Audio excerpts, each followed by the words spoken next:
Hello friends, स्वागत है आप सभी का हमारे चैनल को स्टडी में। मैं कमल वेस्ट। इस वीडियो के माध्यम से दोस्तों आपके यहाँ पर कराऊंगा आर्मी के महत्वपूर्ण क्वेश्चन को दोस्तों, जो आपके गत वर्षों के बार बार पूछे गए क्वेश्चन हैं।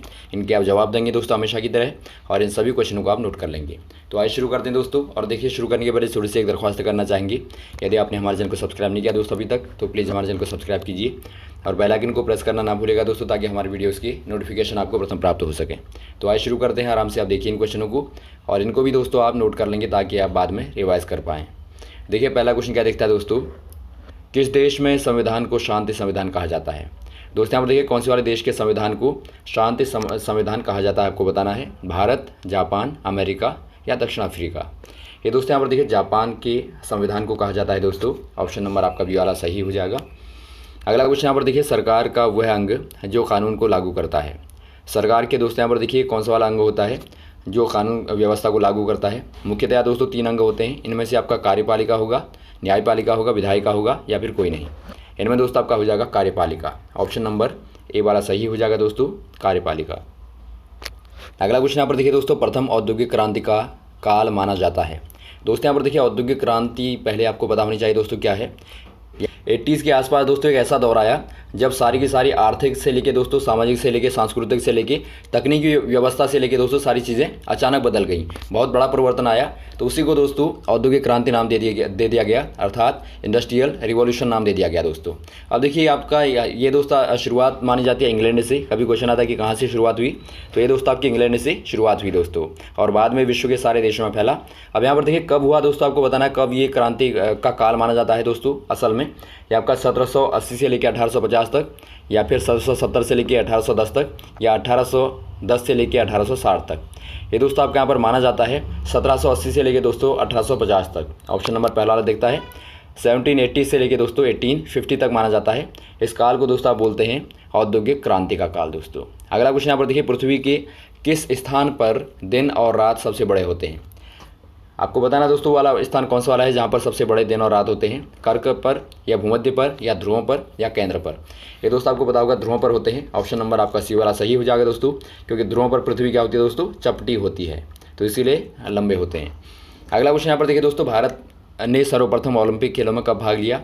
आपको बताना दोस्तों, ओलंपिक में भारत ने सबसे पहले कब प्रतिभाग किया सर्वप्रथम। ये आपका 1970 में, या 1928 में, या 1935 में, या फिर 1950 में। ये दोस्तों आपके यहाँ पर हो जाएगा 1928 में दोस्तों। तो ये क्वेश्चन बार बार आता है, आप नोट कर लेंगे दोस्तों। 1928 में भाग किया, प्रथम बार प्रतिभाग किया। अगला क्वेश्चन यहाँ पर देखिए दोस्तों, पृथ्वी के आंतरिक भाग को क्या कहते हैं। दोस्तों यहाँ पर देखिए, पृथ्वी का अलग अलग भाग आपको पता होगा। एक बाहरी भाग होता है दोस्तों, फिर एक आपका माध्यमिक भाग होता है, एक आपका अंदर का भाग होता है। तो यहाँ पर देखिए दोस्तों, पर्पटी कहलाएगा अंदर का भाग, या मेंटल, या स्टेनोस्फीयर, या फिर क्रोड। ये दोस्तों आपका क्रोड कहलाता है। ऑप्शन नंबर आपका डी वाला सही हो जाएगा दोस्तों।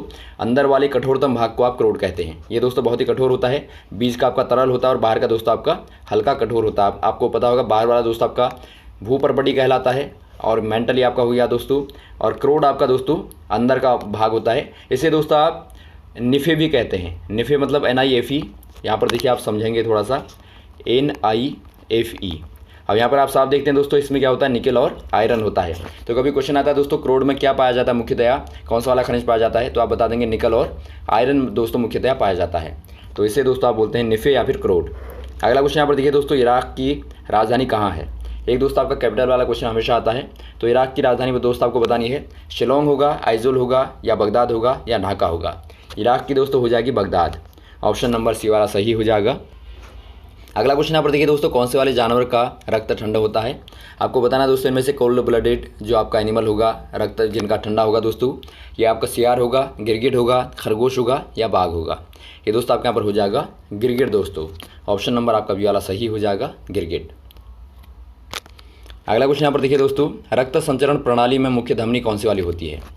दोस्तों यहाँ पर देखिए, जो रक्त संचरण होता है दोस्तों हमारे शरीर में, पूरे बॉडी में, इसमें मुख्य धमनी कौन सी वाली होती है आपको बताना है। आपको पता होगा दोस्तों, धमनियों के माध्यम से शुद्ध रक्त शरीर में अलग अलग भागों में दोस्तों पहुंचता है। तो इनमें मुख्य धमनी आपको बतानी है, महाधमनी होगी, या विपथी धमनी होगी, या असंगत धमनी होगी, या कोणीय धमनी होगी।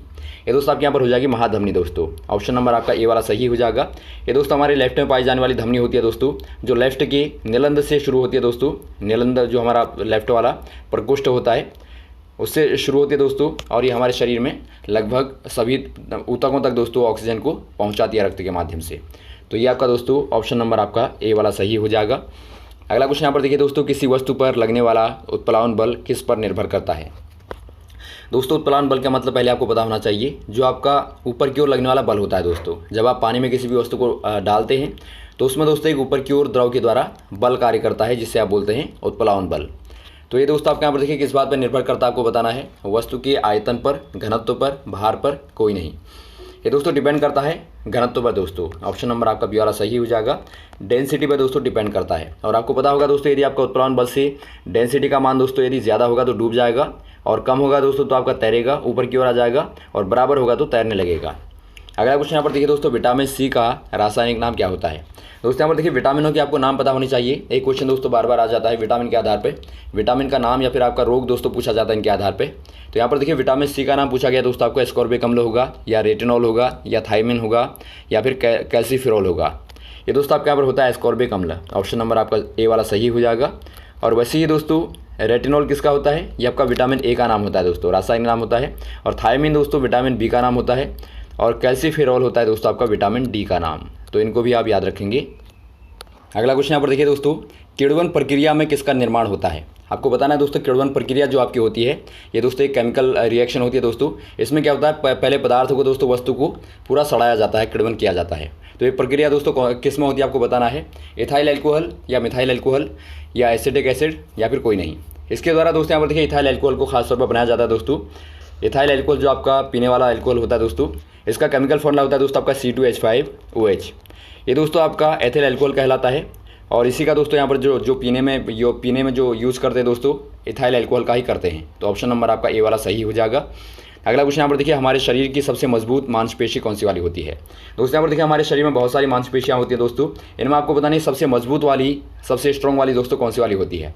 हृदय की होगी, या गले की, या जबड़े की, या फिर कोई नहीं। ये दोस्तों होती है जबड़े की। बहुत ही महत्वपूर्ण क्वेश्चन यहाँ पर है। ऑप्शन नंबर आपका सी वाला सही हो जाएगा। जबड़े की दोस्तों मसल सबसे मजबूत होती है। अगला क्वेश्चन यहाँ पर देखिए दोस्तों, सीएनजी पद्धति में बल का मात्रक क्या होता है। बहुत ही बार क्वेश्चन आपका पूछा गया है दोस्तों ये। सीएनजी पद्धति में यदि आपको बल का मात्रक पूछा गया होगा तो आपका क्या बताएंगे आप, न्यूटन, डाइन, या डाइन पर मीटर, या जूल। ये दोस्तों आपके यहाँ पर होता है डाइन दोस्तों। ऑप्शन नंबर आपका बी वाला सही हो जाएगा। और कभी क्वेश्चन आता है दोस्तों आपका डाइन पर मीटर किसका होता है। डाइन पर मीटर दोस्तों यदि यहाँ पर देखिए डाइन बल का होगा तो डाइन पर मीटर किसका होगा दोस्तों, बल बट्टे मीटर आपका होता है दूरी का, तो बल बट्टे दोस्तों लंबाई, अर्थात ये आपका होता है दोस्तों सरफेस टेंशन, अर्थात पृष्ठ तनाव का। तो ये दोस्तों आपका पृष्ठ तनाव का मात्रक होता है सीजीएस पद्धति में। और वैसे पूछा गया होगा दोस्तों आपको तो आप न्यूटन बता देंगे।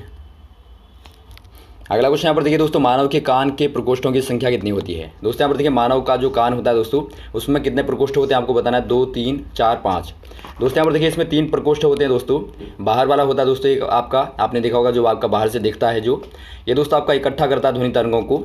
और अंदर बीच में होता है दोस्तों पर्दा, जो बहुत ही नाजुक होता है, ये आपकी झिल्ली कहलाती है दोस्तों, कान का पर्दा होता है। और तीसरा भाग होता है अंदर का 3 हड्डियों वाला दोस्तों, आपको पता होगा, जिनमें आपकी एक हमारी सबसे छोटी वाली हड्डी भी होती है। तो ये 3 हड्डियाँ क्या करती हैं दोस्तों, ये कोई भी साउंड आता है तो उसे एम्पलीफाई करती हैं, अर्थात उसे दोस्तों बढ़ा देती हैं। मान लीजिए कोई छोटी सी तरंग आई तो इसे बढ़ा के दोस्तों इतना बड़ा कर देंगे, तो ये क्या होगा दोस्तों, सुनने में हमें आसानी होगी।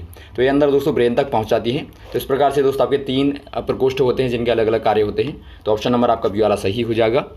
अगला क्वेश्चन यहाँ पर देखिए दोस्तों, और कभी क्वेश्चन पूछा जाता है दोस्तों, बताइए सबसे छोटी वाली हड्डी कौन सी वाली होती है। तो ये छोटी हड्डी दोस्तों इन 3 हड्डियों में से ही आपकी होती है, स्टिपीज आपका कहते हैं दोस्तों उसे। तो सबसे छोटी वाली हड्डी कान की ही होती है।